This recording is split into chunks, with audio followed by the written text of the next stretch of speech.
길 누가 그 길을 가려나. 겸손 그 이름 없는 길 누가 그 길을 가려나. 사랑 그 좁은 길 누가 그 길을 가려나. 겸손 그 이름 없는 길 누가 그 길을 가려나. 누가 주의 마음 알아 자매의 눈물 닦아주며. 누가 형제의 허물 사랑으로 덮으려나. 누가 주의 마음 알아 절망에 잠긴 사람 찾아 위로의 손 내밀어 사랑으로 안으려나. 사랑 그 좁은 길 누가 그 길을 가려나. 겸손 그 이름 없는 길 누가 그 길을 가려나. 사랑 그 좁은 길 누가 그 길을 가려나.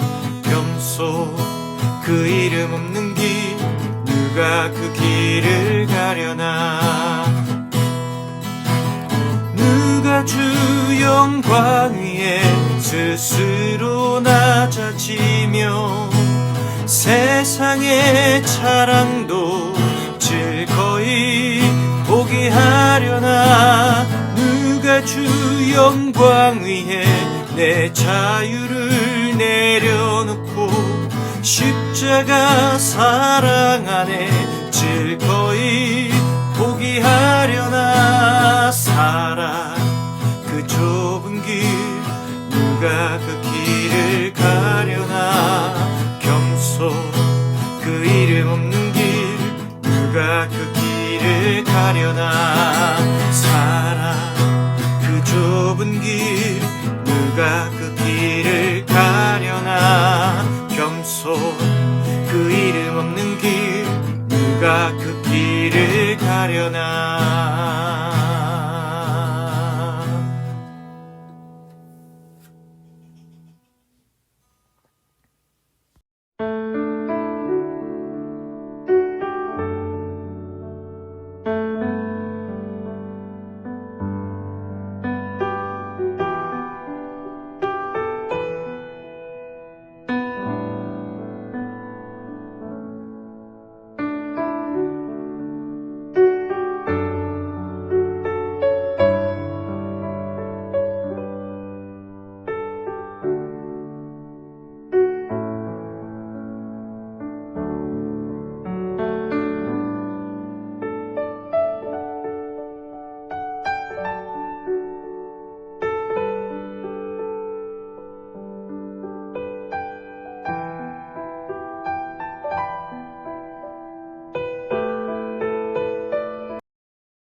나는 전능하신 아버지 하나님 천지의 창조주를 믿습니다. 나는 그의 유일하신 아들 우리 주 예수 그리스도를 믿습니다.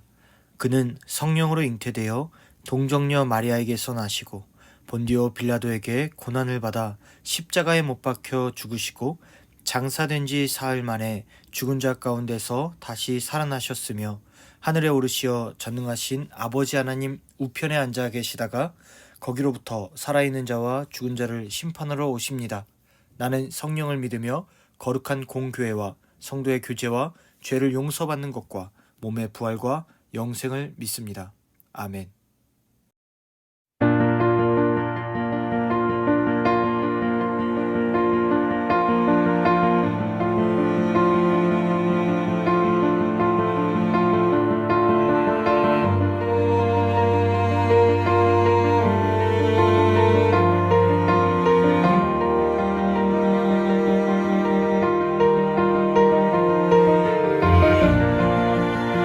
우리 친구들 모두 설 연휴는 잘 보냈나요? 코로나 때문에 많은 학생들이 아마 이렇게 친척들을 만나기가 쉽지 않았을 거예요. 사실 설날 하면 우리 학생들이 좀 좋아하는 것이 있죠. 바로 세뱃돈. 그 세뱃돈의 액수로 자랑하는 친구들이 많을 거예요. 어떤 친구들은 나 100만 원 받았다고 좋아하는 친구들도 있고 몇십만 원 받았다고 좋아하는 친구들도 있을 거예요. 하지만 설날은 여러분들이 수금하러 다니는 날이 아니에요. 세뱃돈 액수가 많은 사람이 승리하는 것이 아니라 가족들과 함께 즐겁게 웃고 떠들고 그리고 서로 간의 아픔을 위로하고 이렇게 사랑하는 데 목적이 있는 거지 여러분들 세뱃돈 수금하러 설날이 있는 게 아닙니다. 그러니 여러분 올해는 세뱃돈에 대해서 별로 자랑하지 않았으면 좋겠어요. 친척들 만나고 싶은데 사회적 거리두기 때문에 만나지 못한 친구들은 얼마나 마음이 아플까요? 그러니 세뱃돈이 많이 못 받은 친구들은 주눅 들지 않았으면 좋겠고, 많이 받았던 친구들은 자랑하지 말고 우리 그렇게 좀 친척들을 격려했던 그런 설날이 되기를 소망합니다. 명절이 되면 많은 친척들이 모이죠. 그리고 가끔 싸움이 일어나는 모습도 보기도 해요. 우리 학생들도 명절날 보기 싫은 친척들이 있을지도 모르겠어요. 나를 괴롭히는 삼촌 혹은 이모, 고모, 고모부 막 이런 사람들도 있고, 나를 무시하는 친척도 있을지도 모르죠. 사촌들 중에서 나를 괴롭히는 친구들도 있을지도 모르겠어요. 나를 억압하고 미워하고 싫어하는 이런 친척을 만나면 여러분들은 무슨 생각이 들어요? 그래도 이해해야지 라는 생각이 드나요? 별로 그런 생각 안 들 거예요. 내가 왜 만나야 되지? 이런 생각이 들 겁니다. 오늘 베드로전서의 말씀을 보면 믿는 자의 사람들과의 관계성에 대해서 우리에게 가르쳐주고 있습니다. 고난받는 성도들을 위로하는 중에 우리 삶 속에서 중요한 요소 중에 하나인 사람들과의 관계에 대해서 성경은 이야기한 거죠. 모든 것을 합쳐서 요약하면 이렇게 말합니다. 이해하고 존중하라 라고 말을 해요.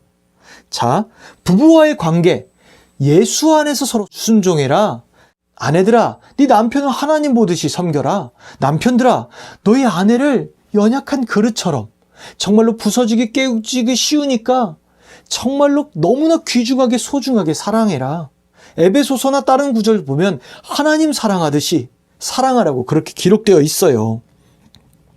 질서 속에 있는 지위관계, 상전들, 높은 사람들아 아랫사람을 함부로 대하지 말아라. 종들아, 너희 상전들에 대해서 정말로 하나님처럼 섬겨라. 너희 윗사람이 만들어진 법이 있느냐? 하나님이 주신 법이라고 생각하고 잘 지켜라. 이런 것이 바로 성경에 나오는 존중의 원리거든요. 이렇게만 살면 얼마나 좋을까? 그런데 그게 쉽지 않음을 우리는 알 수가 있어요.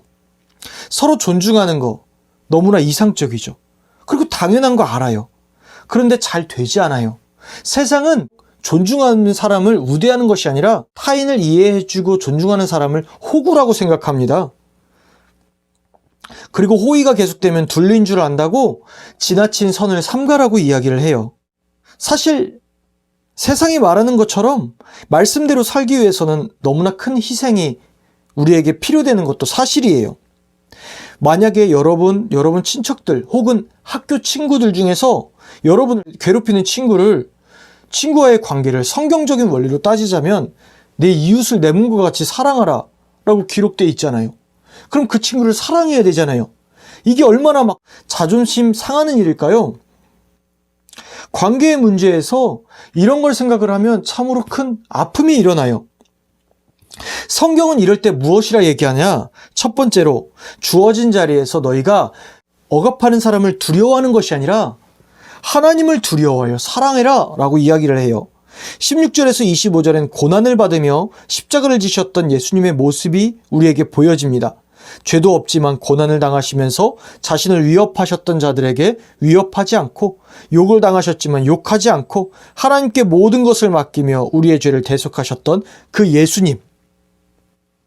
하나님께 모든 걸 맡기고, 왜냐하면 예수님을 괴롭히는 그들에게는 분명 심판이 있거든요.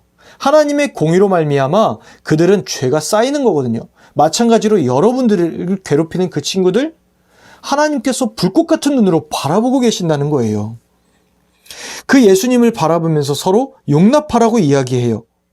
부모님과의 관계, 자녀와의 관계, 친척들과의 관계, 친구들과의 관계, 모든 것을 근본적으로 사랑하고 존중할 수 있는 것은 예수님 때문이라는 거죠. 가정에서도 우리의 주인이 하나님이 되셔서 우리가 그 하나님을 두려워한다면 우리는 가정의 모든 사람을 사랑할 수 있다, 존중할 수 있다라고 이야기를 하는 거죠. 여러분들을 미워하는 사람들, 그럼 그 사람들은 어떻게 되냐? 성경은 이렇게 말합니다. 우리 8절하고 9절을 읽을게요. 마지막으로 말하노니 너희가 다 마음을 같이하여 동정하며 형제를 사랑하며 불쌍히 여기며 겸손하며 악을 악으로 욕을 욕으로 갚지 말고 도리어 복을 빌라. 이를 위하여 너희가 부르심을 받았으니 이는 복을 이어받게 하려 하심이라 라고 말을 하는 거예요. 형제를 사랑하래요. 무엇보다 불쌍히 여기래요. 나를 괴롭히는 사람이 하나님의 심판이 그 머리 위에 있으니 불쌍히 여기고 동정하라는 거예요. 그 사람이 여러분들을 괴롭히는 그 관계, 하나님의 손으로 맞는 게 더 크지. 여러분들이 그 사람이 여러분을 괴롭히는 거의 폭력이 아니라 하나님의 분노가 그에게 임하는 것이 더 무서운 거예요. 그래서 이렇게 이야기를 하는 거예요. 겸손해서 악을 악으로 갚지 말고 도리어 복을 빌라.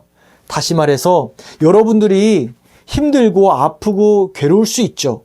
그러나 그를 미워하려고 하는 것이 아니라 존중하는 거예요. 그래, 불쌍하다. 왜 이렇게 불쌍하냐? 왜 이렇게 악에게 사로잡혀 살지?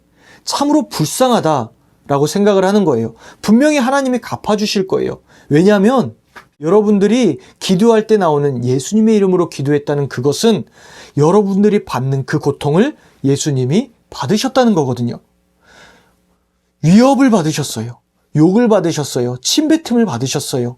여러분들이 받는 그 모욕적인 모든 것들을 예수님이 더 크게 받으셨다라는 거죠. 그러니 예수님이 여러분들이 고통의 소리를 탄식할 때 들으실까요? 안 들으실까요? 예수님이 여러분을 위해 기도하실 때 더 큰 목소리로 기도하실 게 뻔합니다.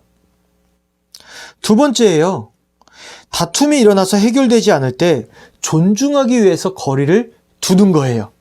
자, 이 말을 잘 들어보세요. 거리를 둔다고요, 전도사님? 이라고 생각할 거예요. 세상은 나를 미워하고 억압하는 사람에게 복수하라고 이야기를 해요. 사이다를 시전해라 라고 이야기를 해요. 그런데 진짜 큰 사이다는 거리를 두는 거예요. 그 대표적인 예가 성경에 나오는 아브라함과 롯이 있었습니다. 아브라함이 부자가 됐어요. 조카 롯도 부자가 됐어요. 그런데 양들이 풀과 물을 먹을 때 그 소유된 밭이 양들이 너무 많은 거예요. 그래서 맨날 싸워요. 그래서 조카 롯과 아브라함은 많은 고민 끝에 사랑하고 존중하기 때문에 헤어집니다. 우리 노래 가사 중에 이런 거 있잖아요. 여러분들은 이해하지 못하지만 사랑하기 때문에 헤어지는 그런 일이 현실적으로 성경에서 벌어지는 거죠. 내가 저 사람이 너무 미워지고 힘들어져요. 그럼 거리를 두는 거예요. 억지로 사랑할 필요가 없어요. 다만 그 사람과의 관계가 다투고 힘들고 어려운 관계가 있지만 헤어질지라도 그 사람이 뭔가 필요한 순간이 오면, 위로가 필요하다면 여러분들은 당당히 그 사람에게 가서 위로를 해줘야 됩니다. 본문에 나왔던 전도사님이 이야기를 했던 아브라함의 조카 롯도 마찬가지였거든요. 조카 롯이 소돔과 고모라에서 그돌라오멜 왕이라는 사람에게 납치를 당합니다. 헤어졌던 아브라함, 그 헤어졌던 삼촌 아브라함이 조카 롯을 구하러 달려옵니다. 그래서 결국엔 다 구해내요. 그 납치된 조카 롯을 구해내요. 존중하기 위해서 거리를 두는 것도 방법이에요. 피하는 것도 용기예요. 호의가 계속되면 둘리라고 말하며 상대를 무시하는 세상의 거리두기와는 차원이 다른 얘기예요. 내 감정은 흔들리지 않는 거예요. 이 두 번째 경우는 어쩔 수 없을 때예요. 여러분, 계속 어쩌면 눈도 마주치기 싫고 만나기 두려운 존재들이 있을지도 모르겠어요. 그러한 사람들을 내가 어떻게 사랑할까? 여러분들은 고민할 거예요. 하나님의 마음으로서 하나님을 주인으로 여기고 그 사람이 가지고 있는 심판을 하나님한테 맡기는 거예요. 친척들뿐만 아니라 내 주변의 사람들과의 관계도 마찬가지예요. 여러분들의 친구들과의 관계, 선생님과 학생의 관계, 여러분들 주변에 있는 모든 관계들이 있을 거예요. 하나님께 맡기고 하나님과 동행하며 사는 거예요. 그리고 계속 부딪혀요? 그럼 거리를 두는 거예요. 사랑하기 때문에 거리를 두는 거예요. 이것도 방법입니다. 여러분, 하나님이 무엇보다 여러분들의 아픔을 아신다는 걸 기억하길 바래요. 죄를 쌓지 않기 위해서 여러분들이 거리를 두는 것을 기억하길 바랍니다. 명절에서 격려와 덕담이 아닌 세뱃돈에 눈이 먼 우리의 모습, 명절에서 서로 나타나는 비교의식, 명절에 나타난 서로 간의 갈등과 상처와 아픔, 이것이 나타난 이유는 예수님이 없기 때문이에요. 오늘 말씀 속에서 예수님을 그 관계에 초청하세요. 그래서 예수님을 모시면서 그분을 닮아가는 자세로 상대방을 이해하세요. 그리고 두 번째로 내가 그것을 도저히 감당할 수 없으면 사랑하기 때문에 잠시 거리를 두는 것도 방법임을 기억하시면서 모든 순간에 예수님을 기억하는 우리 친구들이 되기를 주님의 이름으로 소망합니다. 기도할게요.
하늘에 계신 우리 아버지, 아버지의 이름을 거룩하게 하시며 아버지의 나라가 오게 하시며 아버지의 뜻이 하늘에서와 같이 땅에서도 이루어지게 하소서. 오늘 우리에게 일용할 양식을 주시고 우리가 우리에게 잘못한 사람을 용서하여 준 것 같이 우리 죄를 용서하여 주시고 우리를 시험에 빠지지 않게 하시고 악에서 구하소서. 나라와 권능과 영광이 영원히 아버지의 것입니다. 아멘.